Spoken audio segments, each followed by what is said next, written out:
সহকারী শিক্ষক, সভাপতি কমিটি ও আমার সামনে আমার প্রাণপ্রিয় বড় ও ছোট ভাই বোনেরা, সবাইকে জানাই সালাম, আসসালামু আলাইকুম এবং হিন্দুদের প্রতি আদাব।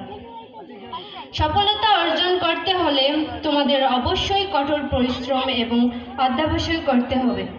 হে বিদায়ী, বিদায় কথাটা শুনলেই যেন বুকের মধ্যে কষ্টের জমাট বাঁধে। আজ তোমাদের বিদায় অনুষ্ঠানে, যদিও এটা সবার জন্য কষ্টদায়ক, ইনফ্যাক্ট আমাদের মনের মধ্যে অসম্ভব দুঃখের চিত্র পুড়ে যাচ্ছে। বুকের মধ্যে যেন হারিয়ে ফেলার ভাবনা ডুবে যাচ্ছে অতলে। বিদায় কথাটা যদিও ছোট, কিন্তু এর বেদনা অত্যন্ত কষ্টদায়ক। যাদেরকে নিয়ে এত আনন্দ, এত উল্লাস, দুঃখ বেদনার মাঝেও ভালো ছিলাম, তাদেরকে আজ দুঃখ ভরা ক্লান্ত হৃদয়ের সময়ের শাসন মেনে বিদায় দিতে হচ্ছে।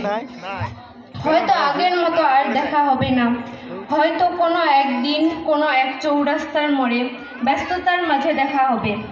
বেশি কথা আর হবে না, ক্ষণিকের মধ্যে যা হয় সেটাই। হঠাৎ করে আপন কাজে ব্যস্ত হয়ে যাব, পূর্বের কথা স্মরণ করে একটু বিষণ্ণতা আসবে, এটা সত্যি। তোমাদের অনুসরণ করে আমরা এগিয়ে গিয়েছি, তোমাদের নিকট অনেক কিছু শিখেছি, এজন্য আমরা তোমাদের কাছে চিরকৃতজ্ঞ।